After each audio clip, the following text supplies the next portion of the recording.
Olá! Continuando a nossa disciplina de projeto de máquinas, ainda na fase de projeto conceitual, vamos falar sobre o projeto ergonômico. O projeto ergonômico seria uma parte da DFX vinculada ao projeto para o homem, ou seja, o projeto para ser utilizado por uma pessoa, né? Então, uma máquina operatriz, uma sala, uma estrutura, um veículo, tudo que o usuário é o ser humano, é muito importante a gente estar atento às questões vinculadas a principalmente a utilização desse objeto pelo ser humano. Tem a questão do projeto universal, como a gente já comentou anteriormente, que vai estar vinculado sempre à utilidade e à utilização desse teu produto pelas pessoas da maneira mais simples possível, né? Que as pessoas consigam utilizar ele, consigam entender ele, algo que seja muito complicado a sua utilização, a sua montagem, a sua desmontagem, vai ser um produto que pode se tornar um produto obsoleto mais rapidamente. O projeto ergonômico, ele vincula o que a gente chama de ergonomia, ergometria e antropometria. Vamos entender essas palavras, né? Essas palavras que têm origem do grego. A formação das palavras ergonomia, ergometria e antropometria tem aí seus sufixos e prefixos que, se a gente entender a origem, né, a grega, e o que significa, vai ficar mais fácil também a gente diferenciar isso. Embora todas essas palavras estão vinculadas ao projeto ou a situações de utilização pelo ser humano, é bom a gente fazer essas diferenciações. Então, o primeiro prefixo, o ergon, do grego significa trabalho. Olha só, se eu ergo alguma coisa, ergo, do verbo erguer, eu estou realizando um trabalho, né? Deslocando um peso, uma força. Então, por uma distância, isso a gente já entende que é trabalho realizado. Então, dessa forma, a gente pode fazer essa associação, né? Erguer, ergo, quer dizer trabalho. Então, essas palavras aí que têm esses sufixos ou esses prefixos ergon, né, quem tem a ver com trabalho, né? Antro, antropo quer dizer homem. Nomia vem do grego nomos, que quer dizer leis, normas, e metria, medida. Então agora fica fácil a gente diferenciar um pouquinho sobre as palavras. Então, ergonomia, ergon quer dizer trabalho, e nomia quer dizer norma, leis, maneiras. Então é uma disciplina científica relacionada ao entendimento das interações entre o ser humano e os outros elementos de um sistema. Então, de certa forma, são as normas, as leis que regulamentam o trabalho, né? O trabalho vinculado mais às questões humanas, às questões do ser humano realizando um trabalho numa máquina, podemos pensar assim. Ergometria. Ergo quer dizer trabalho, metria, medida. Então, são as medidas realizadas para identificar os trabalhos realizados pelo ser humano. O homem, quais são as forças que o homem pode exercer, quais são os movimentos, quais são as velocidades, né? Então, num acionamento de uma máquina, de um pedal, qual a aplicação de força que pode ser exercida ali, qual que é o movimento, qual que é o curso, qual que é a velocidade que a gente consegue impor, isso sempre em medidas estatísticas vinculada ao estudo de uma população. E a antropometria, metria a gente já sabe que é medida, e antropo quer dizer homem, então medidas do homem, do ser humano, né? Então altura, largura, os espaços que ele ocupa, as questões vinculadas ao acesso a painéis, a ferramentas, a botões, tamanhos de bancadas, altura, disposição de mesas e cadeiras dentro de uma sala, por exemplo, por conta de utilização de pessoas. Todas essas medidas, informações que vão nos ajudar a fazer o projeto de uma máquina, por exemplo, estão vinculadas à antropometria. Então, nós temos essas três palavras que a gente precisa ter esse significado de cada uma para poder realizar os nossos estudos e os nossos projetos de máquina. Então, o projeto ergonômico é aquele projeto que ele, claro, como a gente trabalha com a ideia de um projeto que utiliza uma metodologia no seu desenvolvimento, ele é um projeto científico de desenvolvimento que vai utilizar passo a passo de construção algumas normas, algumas leis. Por isso, ele se torna também um projeto sistemático de uma máquina, equipamento, aparelho que tem que refletir desde a sua fase inicial, lá desde a parte de concepção, de viabilidade do produto, nas questões das entrevistas, já essa iteração com o usuário operador. Ou seja, atender os requisitos que a gente lista como conforto, segurança, limite de esforço e fadiga humana, certo? Então, se a gente vai fazer um projeto de uma máquina que vai ser utilizada por um ser humano, por uma pessoa, nós temos que atender a esses itens. E como que a gente atende esses itens? É procurando atender alguns fatores importantes, alguns fatores que a gente já estudou em algumas disciplinas separadas, por exemplo, em máquinas térmicas, em projeto de ar-condicionado. A gente já estudou sobre temperatura, umidade, temperatura de conforto. Nós já estudamos também as questões dos gases, né? A composição do gás atmosférico, nós já sabemos a quantidade de oxigênio, nitrogênio, nós sabemos também que nós precisamos de oxigênio na nossa respiração, mas a questão do ar, né? Em termos de poluição, né? Como que as nossas máquinas vão trabalhar, então a gente vai ver isso também nas questões da segurança, limites de esforços. Vou projetar uma alavanca de acionamento que vai ser acionada por uma pessoa. Que força que a pessoa pode exercer? Então existe aquela força que, por exemplo, num momento de uma ocorrência, de um acidente, nós sabemos que existe um sistema, né? A máquina, o ser humano, ele opera em algumas situações de forma diferente. Por exemplo, quando ele está sobre uma condição de pressão, ou uma condição de estresse, ou uma condição de adrenalina, às vezes a carga, o esforço que ele consegue fazer é muito maior. A questão do limite de esforço, ela é estudada muitas vezes para algo que precisa ser repetitivo. Então também está vinculada à fadiga humana. Esse estudo da antropometria, da ergometria, da ergonomia estão vinculadas sempre a uma amostra populacional e um estudo estatístico. E aí sim, várias disciplinas científicas e tecnológicas formam a base dessa ergonomia, como a fisiologia e a anatomia, onde são estudados a estrutura e o funcionamento da máquina humana.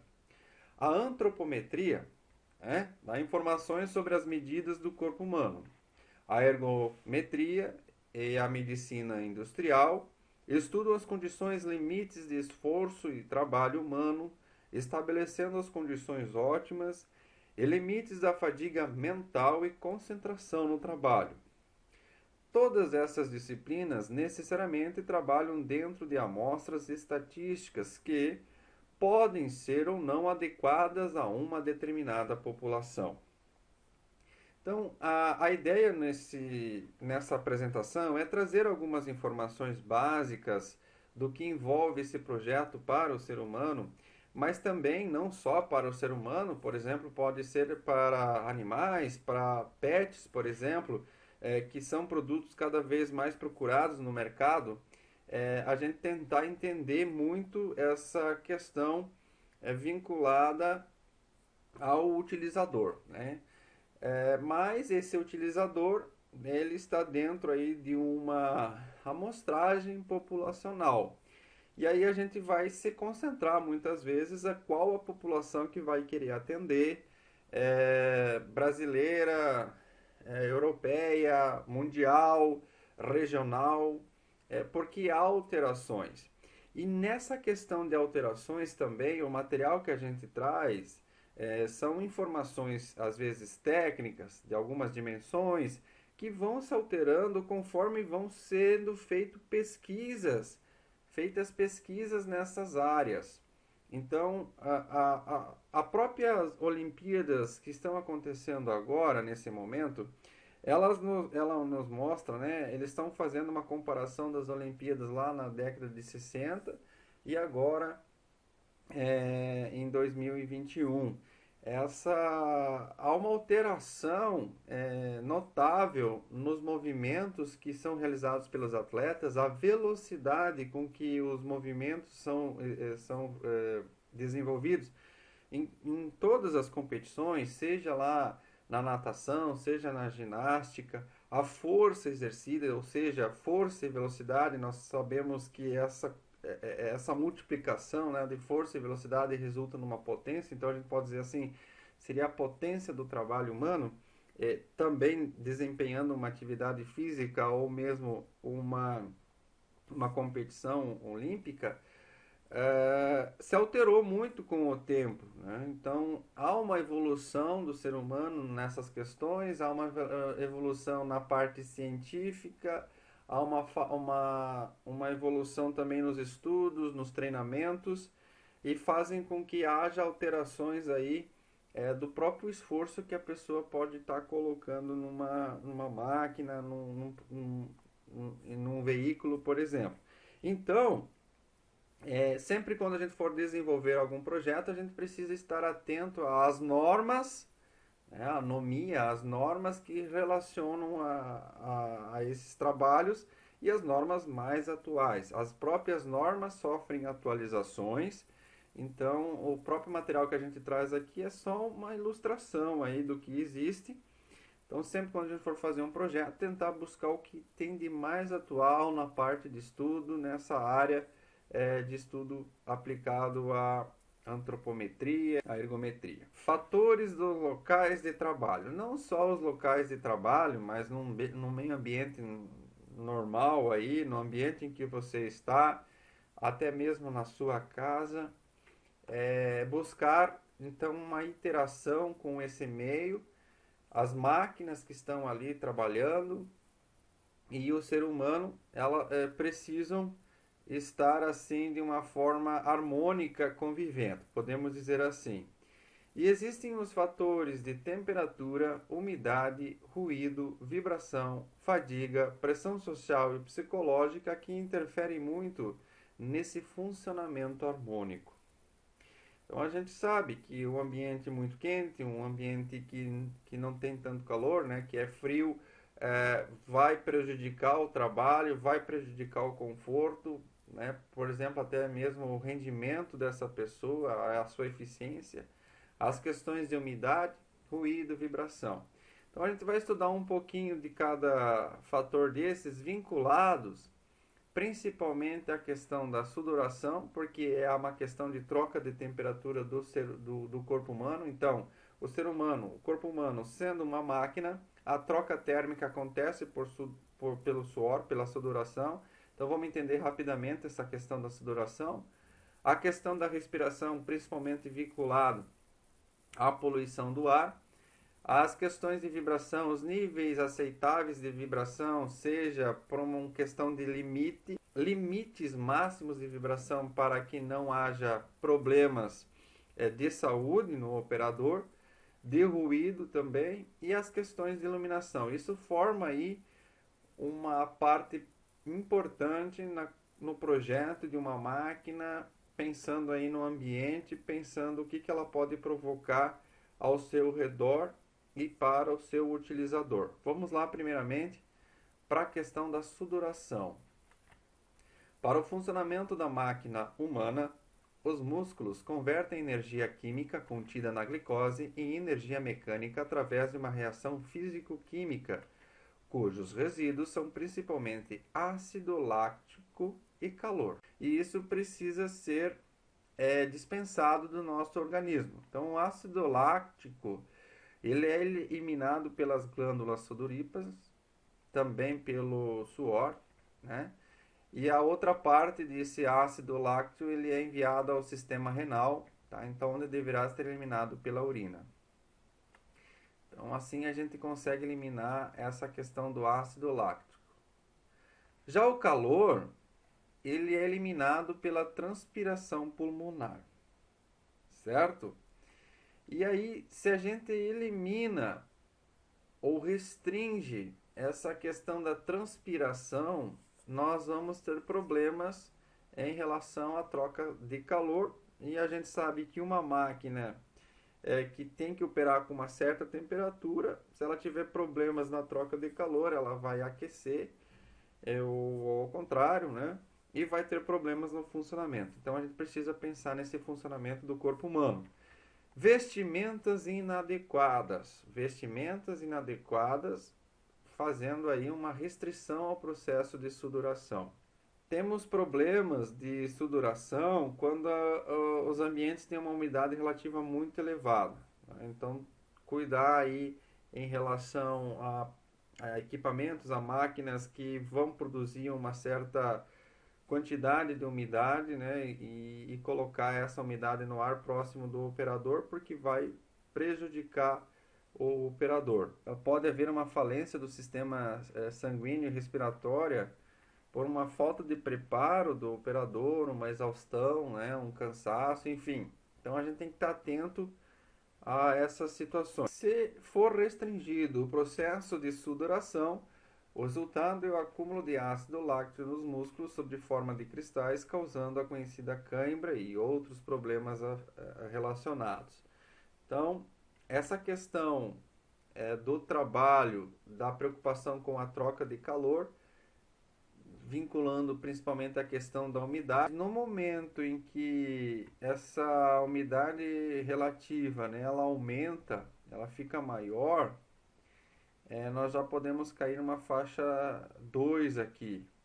Então, as cidades em que a temperatura aí chega a 35, 30 a 40 graus, trabalham nessa faixa aqui, em que a umidade começa a passar aí dos 70, 80%, então nós já vamos ter problemas com o fator sudoração, já vamos cair na faixa 2 e às vezes até na faixa 3, né?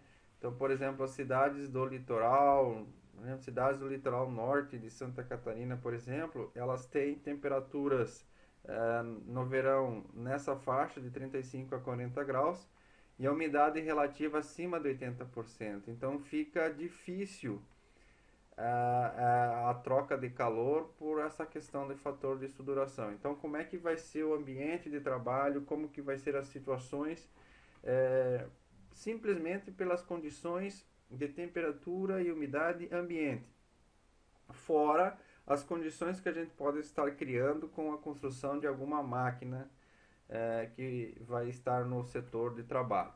E aqui é interessante, ó, a sudoração começa a atuar a partir de uma temperatura ambiente de 22 graus Celsius. E sua importância relativa, ela vai aumentando com o aumento de temperatura, né? Por exemplo, já a temperatura ambiente chegando a 35 graus.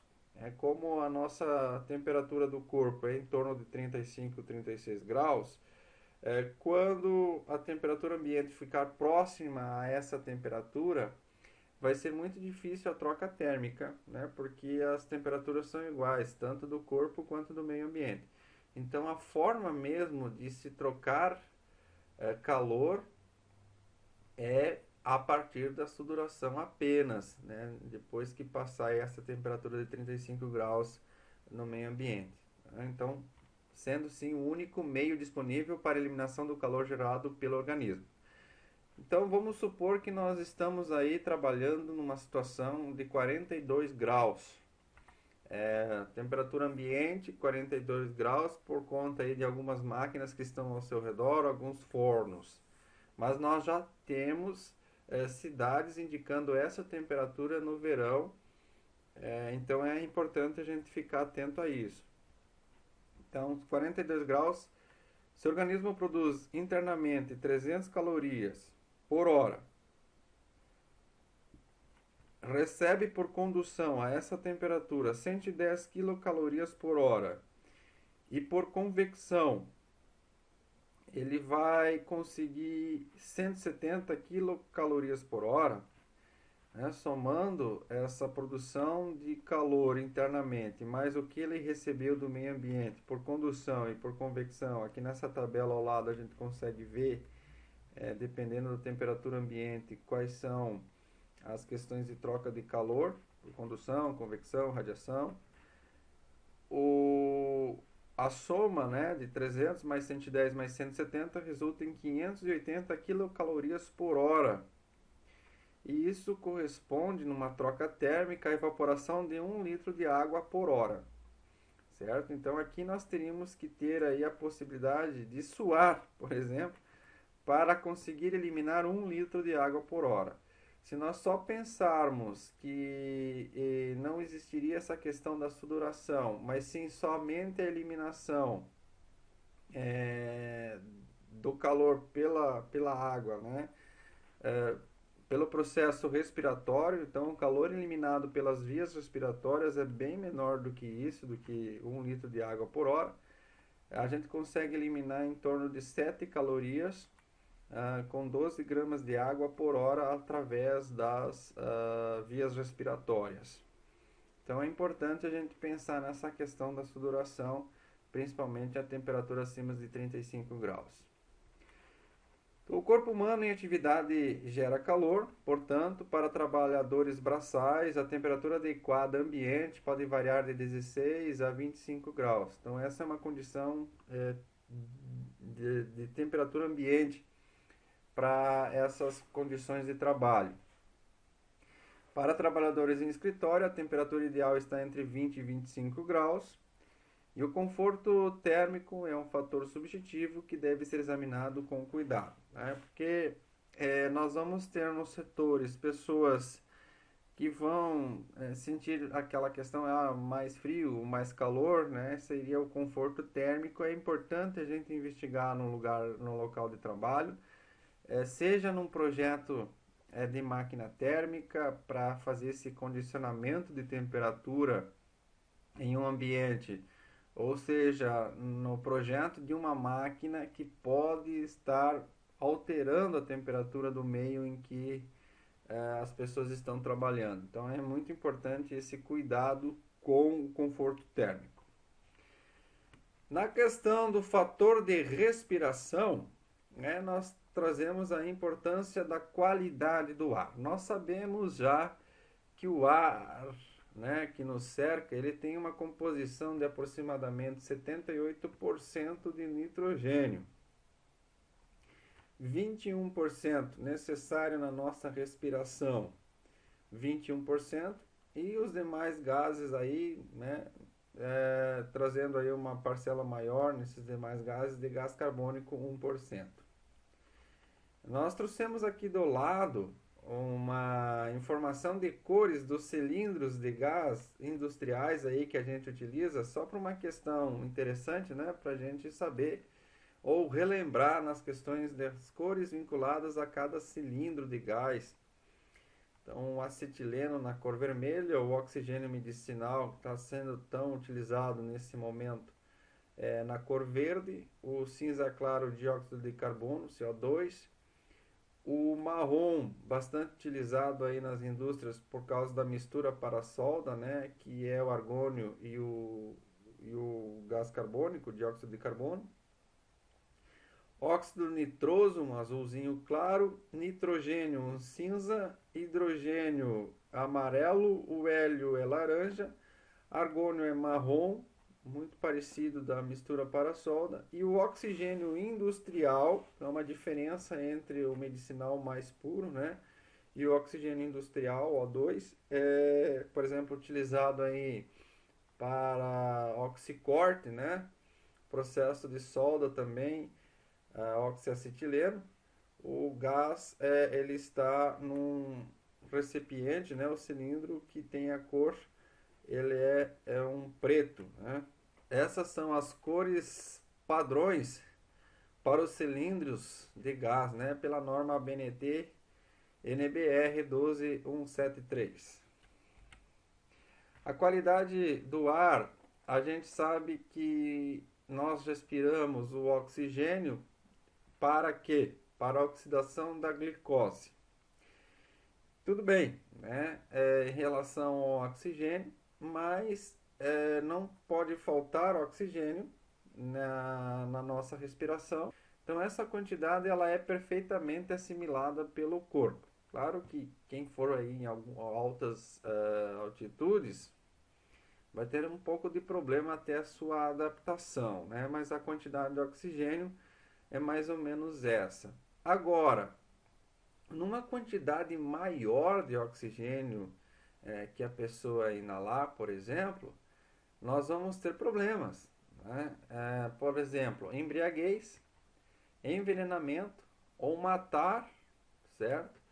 Por uma oxidação dos tecidos dos pulmões, certo? Então, nós não podemos aí abrir um cilindro de gás oxigênio e inspirar toda aquela quantidade de oxigênio puro, porque nós vamos ter problema. E as questões vinculadas à poluição também, nós trazemos aqui o dióxido de carbono, porque tanto o dióxido de carbono como o monóxido de carbono, a gente sabe que grande parcela das máquinas aí que a gente fabrica, que a gente produz, que a gente cria como engenheiro, vão resultar aí na questão da poluição do ar. A gente já chamou atenção sobre um projeto para o meio ambiente, nessas questões de minimizar os efeitos ambientais. Mas o dióxido de carbono, uma questão de porcentagem, né, numa sala, chegando a 5 ou 10% do ar sendo de dióxido de carbono, vão causar exaustão, e um nível acima de 10% ou 10% mantido por um certo período pode até matar. O monóxido de carbono, ele é letal mesmo em pequenas proporções. Então a gente precisa tomar cuidado, a gente sabe de alguns cuidados importantes, por exemplo, motores a combustão sendo acionados em salas fechadas, porque geram monóxido, enfim. Então é importante a gente ter cuidado, principalmente nas máquinas térmicas que vão gerar aí uma certa poluição do ar, né? Então a gente precisa pensar nos filtros, pensar aí em minimizar esses efeitos. Algumas poeiras, né? Poeira suspensa, partículas suspensas no ar, por exemplo, pó de carvão, silicatos, pós orgânicos podem causar silicose, que é o endurecimento dos tecidos internos dos pulmões e consequente perda respiratória. Então, por exemplo, o jateamento de areia, né, ele foi proibido porque a areia, né, sob pressão aí, vai criar particulados muito pequenos, e mesmo com toda a proteção, enfim, e ainda às vezes em ambiente aberto, e pode provocar aí câncer, né, e causar então a silicose. Muito importante as questões da poluição do ar nos projetos das nossas máquinas. Então a gente precisa saber aí o que a gente vai lançar no ar, né? Seja o monóxido, seja o dióxido de carbono, seja particulados. A gente precisa estar atento para fazer aí o filtro desse ar para ser lançado novamente para a atmosfera. Vibração, níveis de aceleração e frequência. Então, a gente sabe que grande parcela das máquinas elas apresentam vibração, Por menor que seja, elas podem estar vibrando em termos de amplitude. A, essa amplitude ela tem alguns limites que a gente precisa estar atento, ou por uma questão de conforto ou por uma questão de segurança. Então é importante a gente estar sempre olhando as normas é, vinculadas à questão de segurança ou à questão de conforto. Então a gente percebe aqui que existe uma faixa de frequência, por exemplo, de 0,4 Hz, é um ciclo por segundo aqui, então acima de um ciclo por segundo, até 60, 63 Hz. São faixas de rotação, principalmente das máquinas que a gente tem por aí. 60 Hz em torno de 3.600 RPM de rotações por minuto. É uma vibração, a gente pode dizer assim, de até baixa frequência, essas frequências aqui. Mas se a amplitude de vibração em termos de nível RMS, uma média do sinal, de aceleração, for em torno de 1 a uma frequência de, por exemplo, 6 Hz, nós vamos ter aí a possibilidade de trabalhar em torno de 1 hora e meia apenas com essa vibração, sem intervalo, por conta de que isso pode causar lesões ou alguns problemas de saúde, por exemplo. Então, esses níveis aqui, eles podem estar vinculados a uma questão de conforto ou uma questão de segurança. Então, as normas estabelecem fatores de ponderação dessas amplitudes, multiplicando se é para uma questão de conforto ou se é para uma questão de segurança. Máquinas operatrizes, máquinas elétricas, né, com as suas empunhaduras. Então nós temos uma relação de vibração nas direções aqui X, Y e Z, onde também tem um período de trabalho em termos de hora que o operador vai ficar segurando esse braço, essa empunhadeira, e os níveis de velocidade ou de aceleração aceitáveis para cada período aí especificado. Então, aqui há um grande campo de aplicação para alteração de diversas máquinas, tá? Máquinas operatrizes ou máquinas elétricas manuais, esmerilhadeira, lixadeira, são máquinas que apresentam bastante vibração. Inclusive, já são comercializadas as empunhadeiras, né? Com absorvedor de vibração. Mas é importante a gente ficar atento e estar tentando desenvolver novos produtos aí para atender esses níveis de vibração ou menores, porque isso pode trazer lesões sérias, até a perda aí de sensibilidade do tato nas mãos ou em outras partes do corpo. Então existem tabelas, ábacos que trazem informações principalmente de amplitude vinculada às frequências que são ou vinculadas à segurança ou vinculadas à questão de conforto. Então veja que são fatores para que se multiplique essas acelerações pelo valor de 2 ou por uma questão de conforto, então 3,15 dividido, né, o valor de 3,15 nesses ábacos, trazendo aqui informação do tempo de exposição a esse nível de vibração. Então, aqui numa questão de uma pessoa sentada, a transmissão de vibração para o corpo nas direções X, Y e Z. Existem diversas normas trazendo aí amplitude de vibração para diversos tipos de máquina, para diversas situações, né? Então a gente já viu da empunhadura, nós já vimos ainda uma pessoa sentada, tem pessoas, vibração de pessoa em pé, pessoa deitada, enfim, são diversos estudos cada vez mais aprimorados para tentar estabelecer níveis aceitáveis de vibração.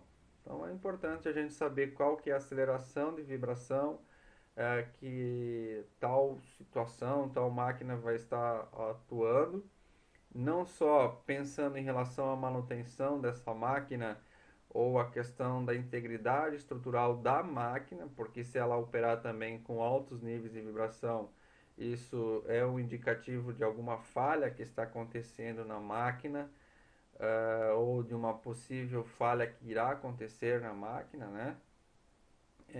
Esses níveis de vibração também podem causar alguma falha na máquina, se ela não tem ainda um nível de vibração da própria máquina ou que vem de outra máquina, pode causar uma falha estrutural ou de algum elemento dessa máquina. Mas também os níveis de vibração são importantes vinculados ao utilizador para que não se tenha problemas de saúde no utilizador. Ainda em relação a essa questão de vibração, né, algo vibrando também pode trazer o problema de ruído. Então, o ruído, o barulho, também a gente precisa estar investigando a produção de ruído de uma máquina, o ambiente, se ele é ruidoso ou não.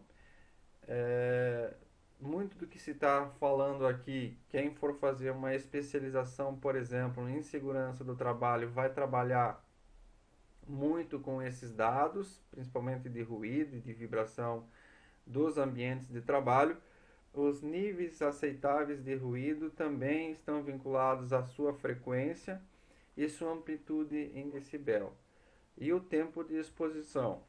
Então a pessoa pode estar sujeita aí a um nível de ruído, por exemplo, de 200 Hz até 90 decibel. Nós vamos poder ficar aí 2 ou 3 horas nessa exposição. Mas se o ruído, por exemplo, deixar de ser de 90 decibel e passar para 100, a nossa exposição já cai para 1 hora aqui, né? Então tem um tempo de exposição que a pessoa poderia ficar aí por uma questão de segurança e não ter problemas na audição, né? Perder aí a sensibilidade na audição. Um fator muito importante, seja no ambiente de trabalho ou num projeto de uma máquina em que vai ser necessário aí uma iluminação específica, a gente vai precisar ter aí noções aí sobre iluminação. Então, existem algumas classes de iluminância e conforme o tipo de atividade ou de ambiente. Então, nós temos a classe A, a classe B e a classe C. Por exemplo, na classe B, áreas de trabalho em geral, a iluminância variando de 200 até 2000 lux. E aí nós podemos ter aí trabalhos brutos e auditórios, trabalhos normais, escritórios e fábricas, trabalhos especiais, gravação, inspeção, indústrias de tecido.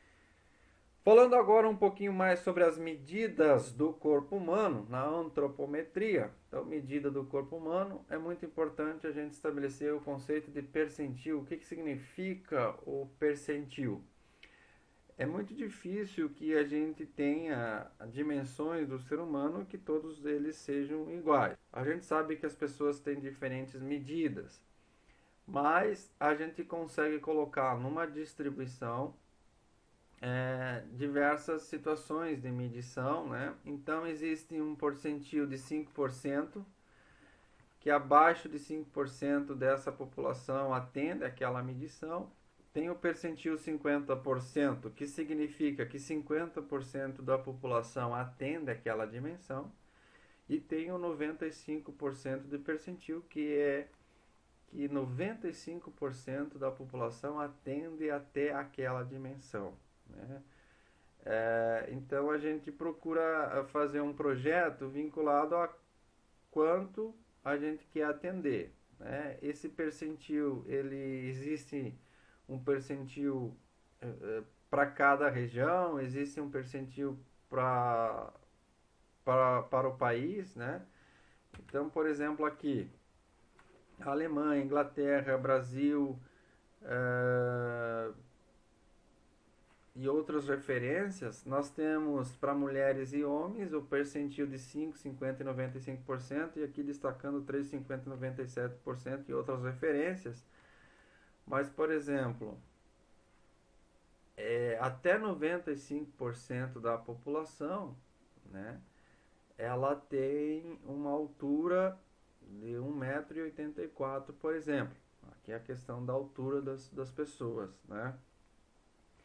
Então, se eu quero atender um projeto até 95% da população, nós vamos conseguir, nós precisamos pensar que a altura das pessoas seria em torno de 1,84 m, né? Mas é difícil, por exemplo, eu vou fazer um projeto de uma cozinha, certo? Projeto de uma cozinha, os móveis de uma cozinha. E o alcance, né, do armário superior. Então, eu tenho que pensar aqui qual que vai ser o meu público, qual que vai ser as pessoas. Mas a gente precisa estar pensando num projeto, às vezes, que atende um percentil menor, por exemplo, das mulheres, até um percentil maior aí em termos dos homens, né?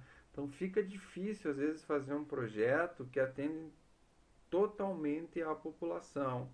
Não precisa se especificar. Sendo assim, existe a possibilidade de a gente estar fazendo desenhos do corpo humano, modelos do corpo humano. Existem bonecos utilizados inclusive para fazer os protótipos, né, os dummy, mas também existem já uma maneira de fazer simulações utilizando, né, o Jack Human Modeling, que vai nos ajudar aí a fazer alguns projetos. Então, nas simulações, a gente consegue simular a operação, a abertura e fechamento de válvulas, campo de visão do ser humano. Por exemplo, aqui a simulação numa academia para retirar os pesos dos equipamentos, a altura do homem, da mulher. Manutenção na parte inferior do painel de uma aeronave, como que a pessoa se coloca, o espaço que deve ter aqui. Então, no projeto, por exemplo, dessa parte interna aqui desse veículo, dessa aeronave, talvez se pensaria apenas na posição dos pés aqui do piloto, simplesmente uma largura dos pés do piloto para ser colocados aqui. Mas a gente precisaria ir além. Não, eu preciso de um acesso aqui por baixo aos equipamentos, à parte eletrônica, e esse acesso vai ser para uma pessoa, né? Então eu preciso prever o espaço, a largura aqui de uma pessoa trabalhando, com que a cabeça fique colocada aqui na parte inferior e ele tenha alcance com os braços. Então já muda um pouco a questão das dimensões aqui. Não é apenas a largura das pernas, dos pés, mas a largura dos ombros com os braços da pessoa, né? E na questão das estantes, numa situação de operação, né, ao alcance das pessoas. Manutenção automotiva, trazendo aqui, por exemplo, uma mulher realizando a manutenção automotiva, acesso às partes do motor com campo de visão. Então a pessoa aqui um pouco curvada, né, mas ela consegue chegar até uma posição interna aqui sem precisar se elevar, por exemplo, e além disso fazer a substituição, né, com o alcance do braço da peça. Então consegue enxergar a peça e consegue fazer aí a substituição. Então aqui trazendo as pessoas dentro de um veículo, né, ocupando o espaço de um veículo, o motorista, o carona, uma posição de acesso à parte dos comandos, dos painéis. Então isso é muito importante a gente estar fazendo. Então não vou fazer um projeto automotivo, eu começo lá colocando as pessoas dentro desse automóvel, né? É muito importante a gente buscar essas informações, seja por uma simulação, ou seja mesmo por uma criação de um protótipo, ou mesmo fazendo algumas linhas, alguns desenhos que ilustrem o corpo humano. E existem as dimensões do corpo humano, também padronizado, algumas normas. de acordo com os seus percentis. Então, por exemplo, aqui uma pessoa na sua altura, largura, braço aberto, atendendo um percentil de peso 65 kg. Qual que é o raio que a pessoa consegue atender aqui? É 720 milímetros. A altura de alcance das mãos aqui então vai até 2 metros 250 milímetros. Uma pessoa sentada aqui ocupando a altura da mesa seria 74 centímetros. A largura de uma pessoa sentada, a média 44 centímetros. Se ela abrir os braços é 65 centímetros. Então eu vou projetar uma mesa de cozinha, certo? Eu vou distanciar as pessoas, elas geralmente comem com o braço um pouco mais aberto, as pessoas ficam distanciadas a 650 milímetros uma na outra, né, sem se encostar. Vou fazer um projeto de um elevador, quantas pessoas por metro quadrado, quanto que elas ocupam, né? Então 4 pessoas enfileiradas aqui, segurando um espaço aqui, fica 1,10 m. Pessoas com mala, vou fazer um corredor 1,10 m, mas eu um corredor mais estreito com 85 centímetros, 2 pessoas ocupam um espaço de 1.150 milímetros, uma pessoa de frente e outra de lateral 95 centímetros, uma pessoa com as pernas abertas e braços abertos 90 centímetros, uma pessoa que ocupa um espaço de 40 centímetros ou uma largura de 60 centímetros. Então, por exemplo, o mínimo que se estabelece de corredor de passagem é 60 centímetros. Então, o pessoal da arquitetura, pessoal que vai organizar layouts também de fábrica ou da própria casa de vocês, é importante pensar em corredores, espaço entre os móveis, que vai ter um acesso, uma passagem de pessoa de 60 centímetros, esse é o mínimo, são dimensões mínimas, e também respeitando aí as questões populacionais que a gente está investigando. Então aqui também a largura de uma bancada 50 centímetros, a pessoa fica 40 centímetros, eu preciso reservar mais um espaço de 60 centímetros para pessoas passarem aqui sem incomodar essa pessoa que está trabalhando. Uma pessoa que está caminhando numa fila, né? Então a fila não está estática, precisa estar caminhando, ou projetar um corredor para refeitório, por exemplo. Quero saber quantas pessoas vão estar enfileiradas aí caminhando, né? 64 centímetros. As poltronas aqui 70, a pessoa sentada na largura, 90 lateral, pessoa um pouco mais deitada, 1,70 m, 1,80 m totalmente deitada.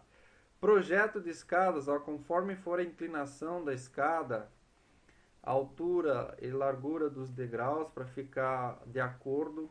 Então, além de todas essas informações aqui, existem outras tantas dimensões que a gente pode estar procurando. A internet tem bastante material trazendo essas dimensões medianas, médias da população, atendendo um certo percentil não. O livro do Protec, onde foram retiradas essas imagens, tem outras dimensões também que a gente pode estar procurando. Então, por exemplo, aqui a pessoa de pé fazendo uma operação, aqui uma pessoa sentada, então num projeto de uma máquina, aqui uma pessoa deitada para fazer a manutenção. Eu preciso reservar um espaço de 2,10 metros, não é só o comprimento, a altura da pessoa, mas ela tem aqui uma máquina, uma furadeira no caso, preciso reservar um espaço de 45 centímetros. For fazer um trabalho realizado na parte inferior de uma máquina, por exemplo, preciso reservar um espaço nessa máquina de 60 centímetros. Assim também nas laterais, largura de bancada 60 centímetros para ela poder estar trabalhando. Campo de visão, interessante aqui também para fazer um projeto de um painel de uma máquina, um mostrador. O alcance das mãos numa manipulação de equipamento, de manípulos, de alavancas, se ela está numa bancada. E aqui não mais da antropometria, ou seja, apenas medidas do corpo humano, mas a ergometria, né? Lembrando, metria é medida e ergo é trabalho. Então, medida do trabalho realizado pelo ser humano.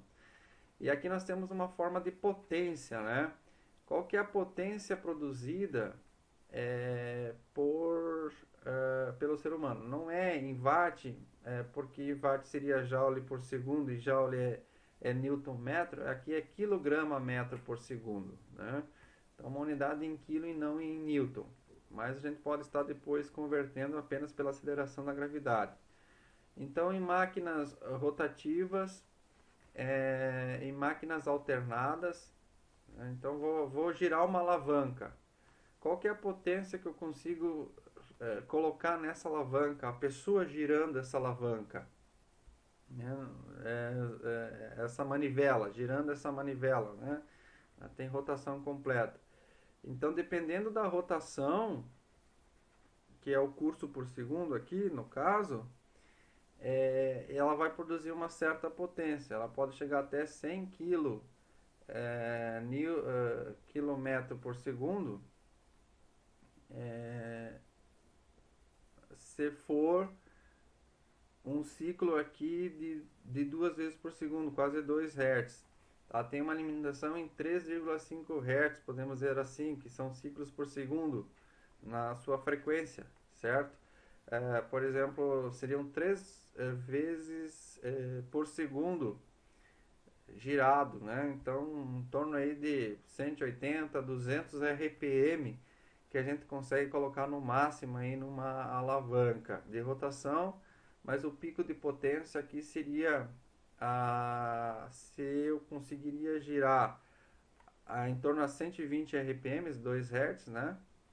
Em 2 Hz, 120 RPM girando essa alavanca, eu consigo produzir uma potência de 1000, não, podemos dizer assim, em torno de 1000 newton, né? Transformando 100 kg para newton, então seria 1000 newton metro por segundo. Então 1000 newton por segundo seria 1000 watt. 1000 watt é em torno aí de 1.2, 1.3 CV de potência. Podemos considerar assim.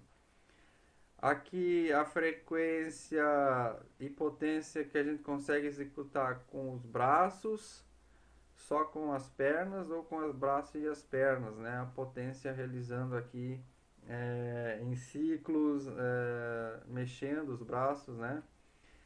Aqui, por exemplo, acionando pedais a partir da potência e o tempo que a gente consegue ficar pedalando, por exemplo, uma bicicleta aqui, né? Através das pernas. Então, potência que a gente consegue colocar no pedal de uma bicicleta para um tempo específico. Então, por exemplo, se eu ficar 40 segundos, 40 segundos pedalando a 2 Hz, seria 120 RPM em torno disso, né? 120 RPM 2 Hz. Ficar pedalando 40 segundos, eu vou conseguir colocar aqui 50 quilograma metro por segundo de potência nesse meu pedal. E existem também os esforços tabelados para diversos tipos de alavanca, né? Alavanca, roda ou volante. E aqui o esforço que eu consigo colocar em quilograma. Então, por exemplo, numa alavanca A, dependendo da altura que está essa alavanca, por exemplo, uma altura de 58 centímetros do chão, eu consigo colocar uma força de até 40, 42 quilos, certo? Senão, se ela for mais alta do solo, for 1 metro e pouco de altura, né, 108 centímetros, essa força para esse tipo de alavanca aqui já cai para 31 kg. E assim para outros tipos de manípulos, de alavanca, de volante. Então aqui, por exemplo, uma alavanca de aperto, por exemplo, freio de bicicleta, né? Que é com um manípulo, como é o aperto de mão. O normal é a gente conseguir colocar 10 quilos no aperto aqui. A gente consegue um máximo de 20 quilos. E qual que é o curso? De 2 a 3 centímetros. Então eu vou projetar agora uma bicicleta e vou projetar o freio para essa bicicleta. Então tem lá o manípulo. O meu manípulo ele não pode ter assim um curso maior do que 2 centímetros, ou seja, se eu for pressionar o freio, eu não posso pensar que eu tenho que espichar toda, de tracionar toda o cabo, né? Então, geralmente, o que aciona os freios de bicicleta são cabos de aço e que são, de certa forma, de pequena bitola, pequeno diâmetro. Então, às vezes, a gente faz lá um projeto para o freio da bicicleta e considera lá uma tração no cabo e determina um diâmetro para ele não romper. Mas a gente esquece do que? Da deformação desse cabo em termos de comprimento. Ele pode se deformar muito, então mesmo eu aplicar todo o curso aqui no meu manípulo, não vai acionar o freio lá embaixo. Então os sistemas de freio, principalmente os sistemas de freio, a gente precisa pensar muito em rigidez, porque os sistemas de freio, seja ele de sapata, de disco, de tambor, enfim, a gente tem que minimizar a deformação, porque são questões milimétricas, podemos dizer micrométricas, que são executadas ali para fazer a frenagem de um sistema. Então qualquer deformação pode ser uma perda nesse sistema. Num pedal em pé, numa alavanca, numa manivela, quais acelerações que eu consigo colocar algo subindo ou descendo, né? Então, essas informações e tantas outras aí a gente consegue nesses manuais técnicos, por exemplo, no Protec, trazendo informações bem interessantes de quais são as cargas normais ou máximas que a gente consegue colocar num pedal, num cursor, numa manivela para fazer os projetos da nossa máquina para atender às questões do ser humano.